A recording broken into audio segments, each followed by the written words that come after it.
या बैठे हो, वो जमीन अभी रियल टाइम में एक्सेलरेट हो रही है। क्या आपको फील हो रहा है? नहीं? वेल, गलत। आपको बहुत अच्छे से फील हो रहा है, बस आपको रियलाइज नहीं हो रहा। चलो एक बॉल को नीचे गिराते हैं, जैसे न्यूटन ने एप्पल को नीचे गिरते देखा होगा। न्यूटन के हिसाब से ये बॉल नीचे गिरता है क्योंकि ग्रेविटेशनल फोर्स उस बॉल को अर्थ से अट्रैक्ट करवा रही है, क्योंकि न्यूटन के लिए तो ग्रेविटी फोर्स है, याद है। मगर आइंस्टाइन के हिसाब से तो ग्रेविटी फोर्स ही नहीं है, और अगर है तो न्यूटन उसे प्रूव करके दिखा दे कि ये फोर्स क्रिएट कैसे हो रहा है, जो बाय द वे न्यूटन कभी नहीं कर पाए।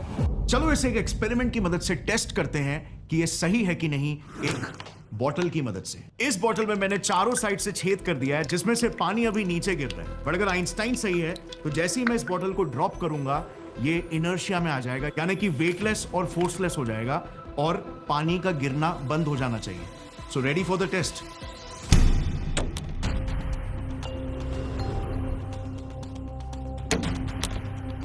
वो पानी बाहर ही नहीं आया, यानी कि वाकई में बॉटल कोई फोर्स एक्सपीरियंस नहीं कर रहा था, क्योंकि फोर्स के बिना देयर इज नो मोशन, और इसीलिए पानी बाहर नहीं आया। सो आइंस्टाइन सही थे आफ्टर ऑल, और इसीलिए आइंस्टाइन बोलते हैं कि बॉल तो नीचे गिर ही नहीं रहा, बल्कि जमीन एक्सेलरेट कर रही है, और इसे मैं जरूर प्रूव करके बता सकता हूं। एक और एक बात, जमीन एक दिशा से एक्सेलरेट नहीं कर रही है, बल्कि पृथ्वी के हर दिशा से, और इसीलिए चाहे आप नॉर्थ पोल पर हो या साउथ पोल पर, जमीन एक्सेलरेट करके बॉल से टकराएगी।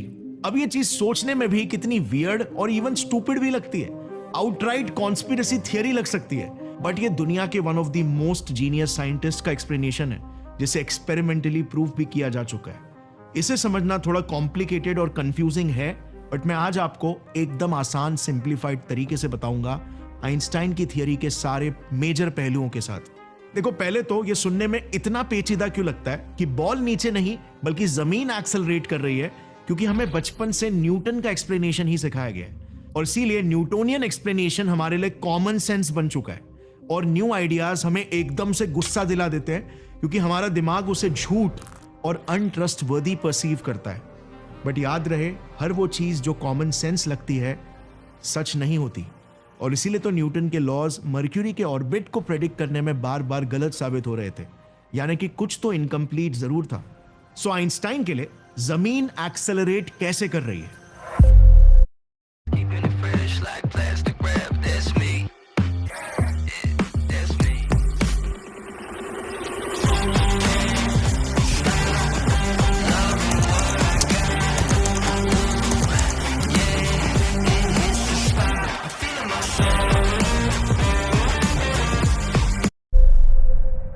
ये अर्थ है और उसके अराउंड स्पेस टाइम, जो कि अर्थ के मास की वजह से तीनों डिमेंशन से कर्व या बेंड हो गया है। आइंस्टाइन के मॉडल में सिर्फ मास और एनर्जी ही स्पेस टाइम को कर्व कर सकती है, जो कि E = mc² इक्वेशन के हिसाब से फंडामेंटली एक ही चीज है। अब ये कर्व्ड वाले हिस्से में एग्जैक्टली क्या हो रहा है? वेल, ये कर्व्ड हिस्सा ग्रेविटेशनल फील्ड है, जिसके इन्फ्लुएंस में कोई भी ऑब्जेक्ट जब आएगा तो उसका डायरेक्शन अर्थ की ओर बेंड हो जाएगा। पॉइंट टू नोटिस, सिर्फ उनके पाथ का डायरेक्शन ही चेंज होगा, उस पर कोई फोर्स नहीं लगेगी। जबकि न्यूटन के हिसाब से ग्रेविटेशनल फील्ड में एंटर करते ही ऑब्जेक्ट पर फोर्स लग जाता है ग्रेविटी का, और वो पृथ्वी की ओर खींचे चले जाते हैं। इमेजिन करो एक स्पेसशिप है जो अर्थ के ग्रेविटेशनल फील्ड से बाहर खड़ी है, तो आइंस्टाइन के हिसाब से इस ऑब्जेक्ट के साथ क्या हो रहा होगा? वेल, इस स्पेसशिप को लेकर दो केसेस हो सकते हैं। या तो हमारा स्पेसशिप एक्सेलरेट कर रहा है, यानी कि उस पर कोई फोर्स है, या फिर वो बस ऐसे ही स्पेस में फ्लोट हो रहा है। केस 1, मान लो वो सिर्फ स्पेस में फ्लोट हो रहा है, यानी कि उस पर कोई एक्सेलरेशन या फोर्स नहीं है, तो इसका मतलब वो इनर्शिया में होगा, right? But here comes an interesting thing. Einstein के लिए इनर्शिया का मतलब वो लाइट की स्पीड से स्पेस टाइम में नीचे गिर रहा है। Point two notice, space time में, स्पेस में नहीं। स्पेस और स्पेस टाइम में डिफरेंस है, ये गांठ बांध लो आगे के लिए भी, वरना कुछ नहीं समझेगा। सो सारे ऑब्जेक्ट्स जो स्पेस में फ्लोट हो रहे हैं वो लाइट की स्पीड से स्पेस टाइम में फ्री फॉल स्टेट में है, और हमेशा एक स्ट्रेट पाथ बनाते हुए गिरते हैं, जिसे कहते हैं वर्ल्ड लाइन। अब इसे स्पेस टाइम के ग्राफ में देखें कैसे दिखता है। अब केस 1 में, क्योंकि हमारा स्पेसक्राफ्ट एक्सेलरेट नहीं कर रहा है, इसका मतलब वो स्पेस डिमेंशन में आगे नहीं बढ़ रहा है, इसीलिए वो 100% स्पीड से नेचुरली टाइम डिमेंशन में आगे बढ़ेगा। और केस 2 में लेट्स से वो स्पेसक्राफ्ट 1,00,000 किलोमीटर पर सेकेंड की स्पीड से एक्सेलरेट करने लगता है, तो वो स्पेस डिमेंशन में वेलोसिटी गेन करने लगेगा, राइट? और इसीलिए अब उसकी टाइम डिमेंशन में वेलोसिटी या सिंपली स्पीड स्लो होने लगेगी।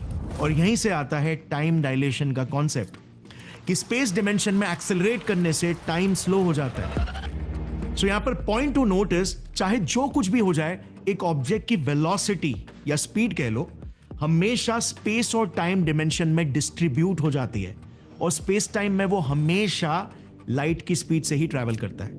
एक और एक पॉइंट टू नोट है कि आइंस्टाइन के लिए acceleration is nothing but deviation from a free fall.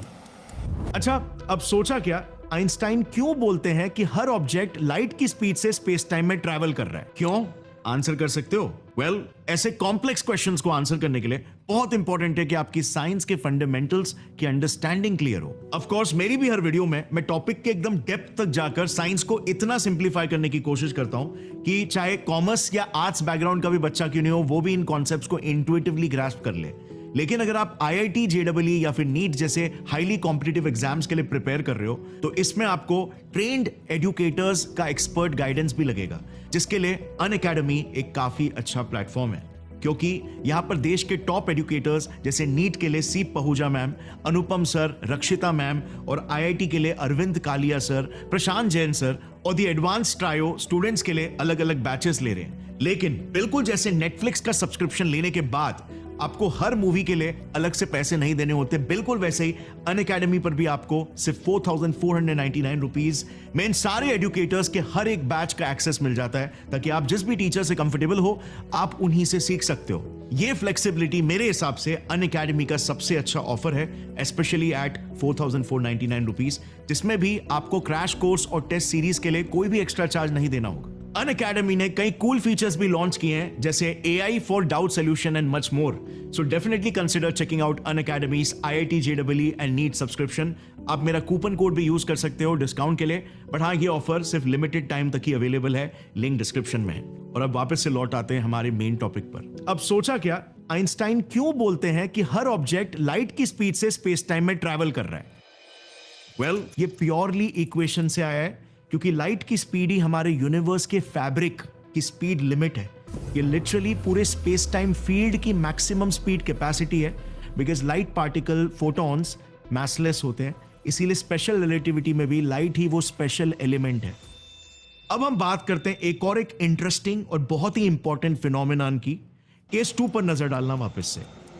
Let's say इस स्पेसक्राफ्ट के अंदर अब आप ट्रैवल कर रहे हो।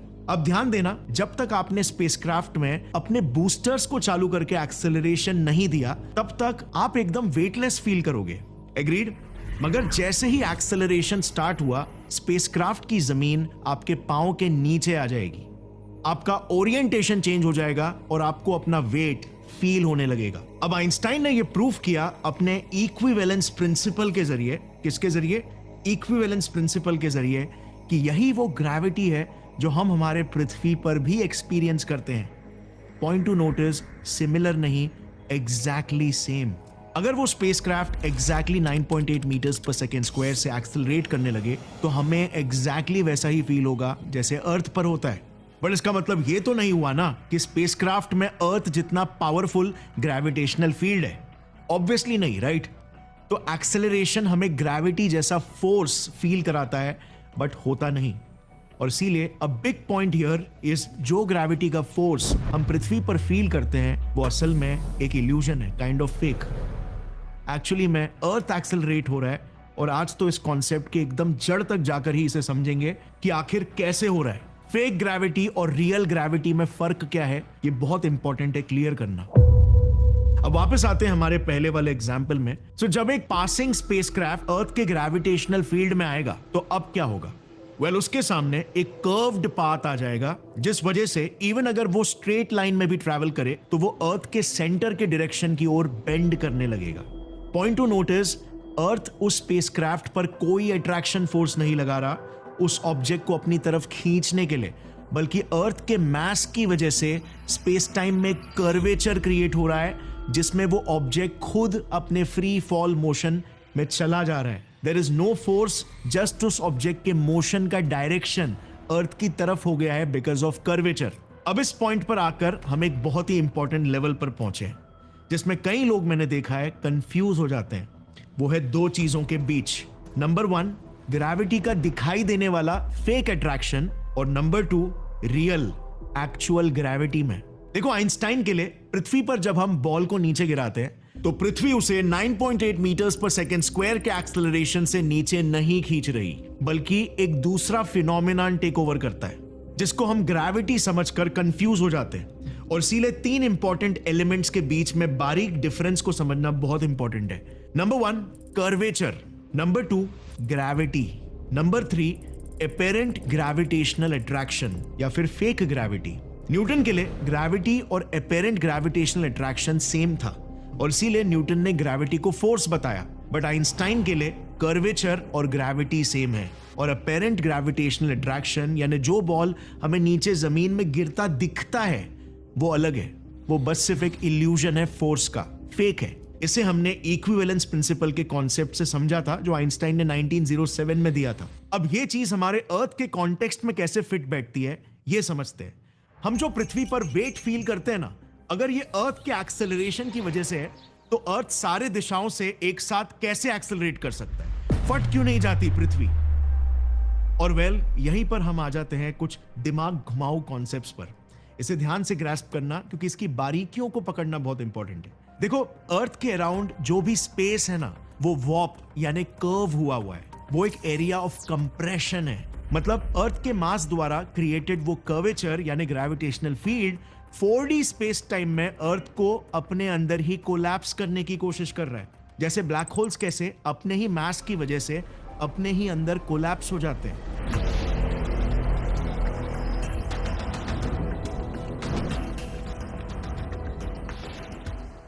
अर्थ के साथ भी एग्जैक्टली यही हो रहा है और सिर्फ अर्थ को ही नहीं बल्कि अर्थ के ग्रेविटेशनल फील्ड में जितने भी ऑब्जेक्ट्स हैं सबको ये towards centre of mass of earth compress करने की कोशिश कर रहा है। सो एसेंशियली यहां पर कोई फोर्स ऐड नहीं हो रही बल्कि स्पेस खुद ही अर्थ के मास की वजह से सेंटर ऑफ मास की तरफ कोलैप्स हो रहा है। बट अर्थ का जो मास है और जो मैटर उसे मास दे रहा है उस मैटर के बीच में इलेक्ट्रोमैग्नेटिक रिपल्शन का फोर्स है और यही फोर्स अर्थ को 4D स्पेस टाइम में कोलैप्स होने से बचा रही है, कंप्रेशन को रेजिस्ट कर रही है। ब्लैक होल्स के साथ भी तो यही होता है ना, बस सिर्फ ब्लैक होल्स का मास इतना एक्सट्रीम होता है कि यही स्पेस टाइम का कंप्रेशन इतना पावरफुल हो जाता है कि मैटर के बीच का इलेक्ट्रोमैग्नेटिक रिपल्शन या कोई भी और रिपल्शन फोर्स उसे रेजिस्ट नहीं कर पाती और वो अपने अंदर ही कोलैप्स होकर स्पेस में लिटरली एक होल बना देता है।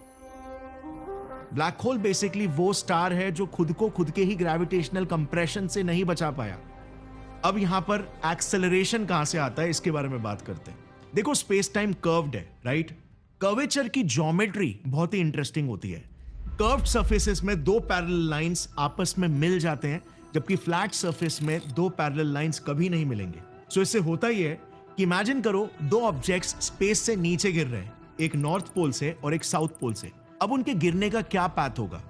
रिमेंबर आइंस्टाइन के हिसाब से वो इनर्शिया में है, यानी कि उन पर कोई फोर्स नहीं एक्ट कर रहा, बस सिर्फ उनका डायरेक्शन कर्वेचर की वजह से अर्थ के सेंटर ऑफ मास की तरफ डाइवर्ट हो गया। इसी वजह से अल्टीमेटली वो दोनों इनर्शिया में होने के बाद भी अर्थ पर ही गिरेंगे। अब अर्थ का सरफेस तो स्पेस के कंप्रेशन को रेजिस्ट कर रहा है जैसे हमने पहले जाना था, बट ये ऑब्जेक्ट्स तो कर्वेचर की वजह से अर्थ के सरफेस से जाके टकरा गए और अब इनका फ्री फॉल यानी कि स्टेट ऑफ इनर्शिया रुक गया। इनर्शिया रुकवाने का फोर्स किसने अप्लाई किया? यहां पर अर्थ ने। आइंस्टाइन की रिलेटिविटी में एक्सेलरेशन का डेफिनेशन क्या है? When force is applied to deviate from the natural free fall or inertia।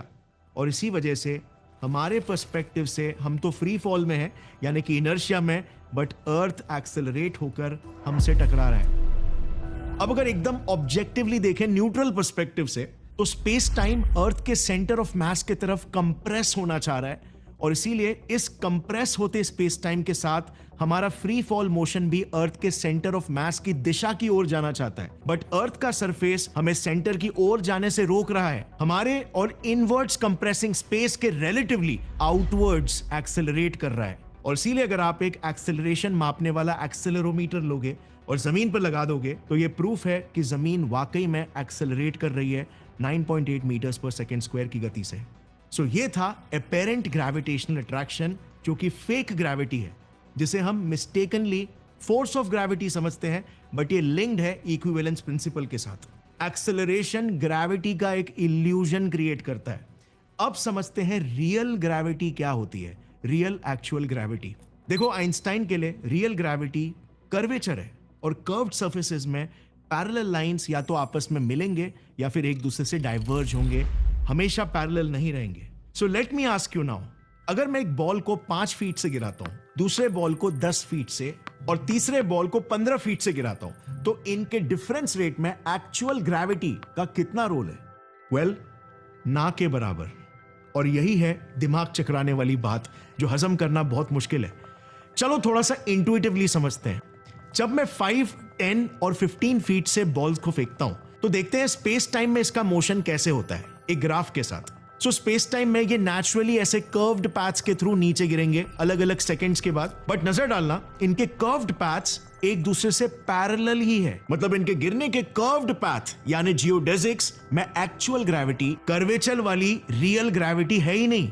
अब रियल ग्रेविटी कब आती है पिक्चर में? जब डिस्टेंसेस बढ़ने लग जाएंगे। Real gravity is totally dependent on distances.